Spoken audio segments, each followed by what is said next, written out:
Leyes de reforma. Al comenzar el año de 1857, aquellas diferencias se habían agonizado a tal grado que cancelaron por completo la vía del diálogo y la conciliación. El sometimiento de la Iglesia al Estado que ordenaba la nueva Constitución y las llamadas leyes de reforma llevaron a los liberales y a los conservadores a resolver sus diferencias a un escenario extremo, los campos de batalla, y de unas leyes de reforma que afectan seriamente los privilegios de la Iglesia, que provocan el rechazo de los conservadores.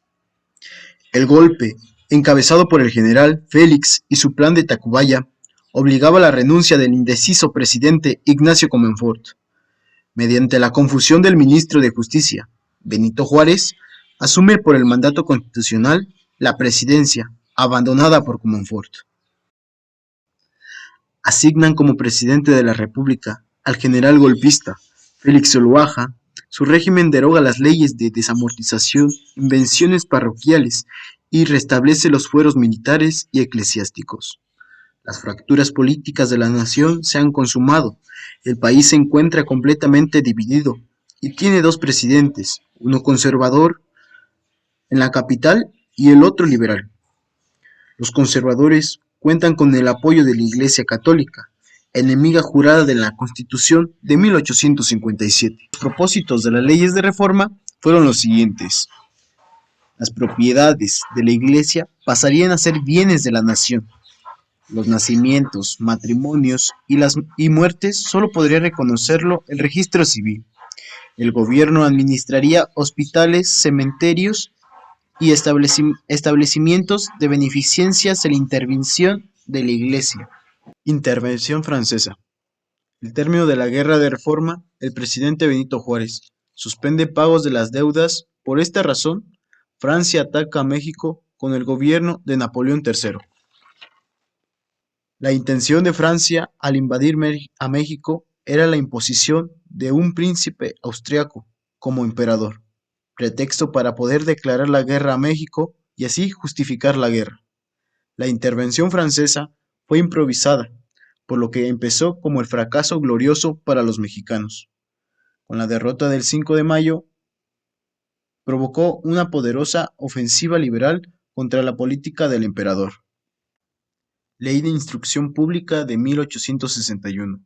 Unifica el plan de estudios para la educación primaria. Se legislan sobre la libertad de culto y el trabajo. Planteable escuelas modelo. Desaparece el catecismo religioso. Abarca idiomas como inglés y francés. Escuela para ambos sexos.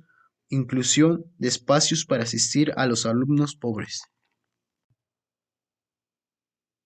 La República restaurada. Gobierno y muerte de Juárez. Querella entre liberales. La República restaurada proclamó las libertades religiosas y de prensa. Se propuso destruir una tradición cultural intolerante a científica y colonialística. La élite quería un modelo de gobierno parecido al de Estados Unidos. La población mexicana se encontraba en malas condiciones por lo que inversores no querían invertir en México. La pacificación del país progresó lentamente en el ámbito educativo. Varios estados declararon la educación gratuita, obligatoria, laica, patriótica y científica, a la escuela primaria oficial. Inicios de las transformaciones económicas. El hecho más importante en el país era la lucha entre las clases bajas y altas. La revolución empezó a causa de un problema político, la sucesión de Porfirio Díaz. Pronto las masas populares se elevaron en una lucha por ampliar las reformas económicas y sociales. Obregón obtuvo préstamos de la Iglesia y obligó a pagar impuestos. Se presentaba una economía capitalista. La producción del petróleo y en el anaquel fueron las que más favorecieron. Existían mucha emigración hacia los Estados Unidos. El gobierno administraba las haciendas. La deuda de nuestro país estaba muy elevada. El sistema bancario estaba en bancarrota.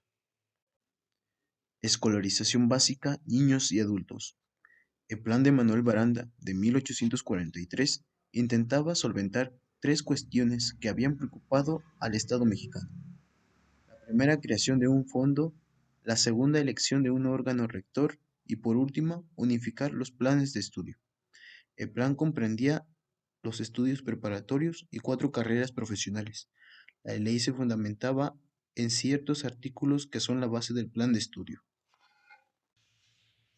La dictadura de Porfirio Díaz tuvo la capacidad de construir un sistema político en que la autoridad del poder central logró someter a los caudillos y poderes regionales e imponer la hegemonía del Estado Nacional. El régimen se convirtió en una dictadura. Porfirio Díaz, concentrado en sus manos los filos de las políticas nacional y buena parte de la política local. El principio del fin de la dictadura de Porfirio Díaz, marcada en los últimos años por una severa crisis, se marcó en marzo de 1908 con la publicación de una entrevista realizada al general por el periodista estadounidense James Krollman, en la que dijo que por ningún motivo consideraría aceptar un nuevo periodo. Desarrollo económico, minería, comunicaciones y agricultura. El rasgo más notable de la economía mexicana, a lo largo de los cerca 7 lustros que duró el porfiriato, fue la tendencia a crecer que mostró la producción en sus diferentes ramas, primarias, manufacturas y de servicio. En pocas palabras, México entró a una etapa de desarrollo económico. Escuela Modelo de Orizaba y Escuela Normales Modernas. En 1882, la educación primaria en México entraría en una época de auge. Se recapitularía sobre la responsabilidad que tenía el Estado de proporcionar una educación básica a todos los mexicanos como medio de lograr la democracia y la unidad nacional. Era indispensable asegurar el carácter obligatorio de la educación primaria.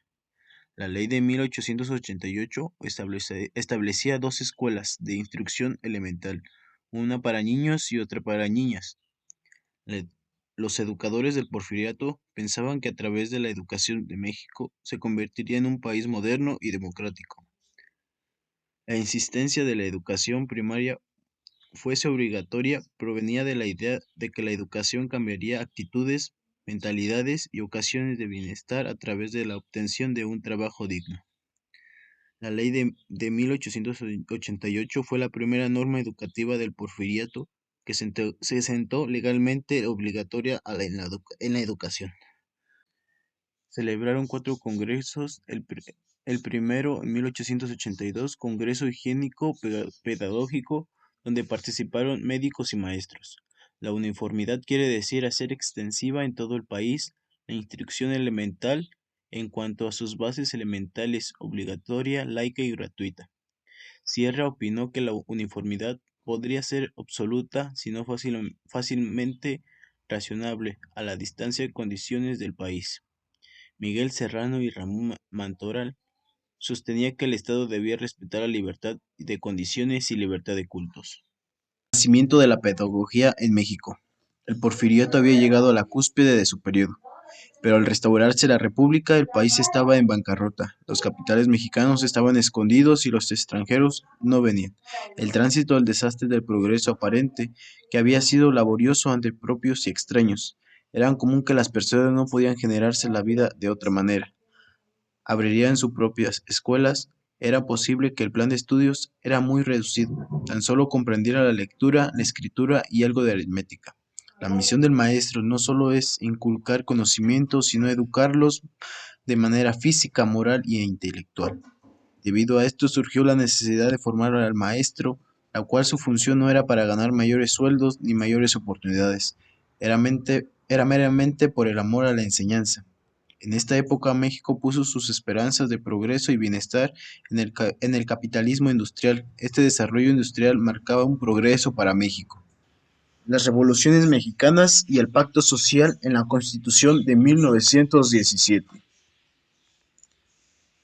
La Constitución Política de los Estados Unidos Mexicanos de 1917, la cual está vigente y se conforma por 136 artículos, en ella se recogieron demandas de los grupos que se levantaron en armas durante la Revolución. Además de incluir los derechos del hombre, se abordaron los derechos sociales, se decreta la no reelección, se ratifica la soberanía y la organización federal, se instauran la libertad de cultos y de expresión y la enseñanza laica y gratuita.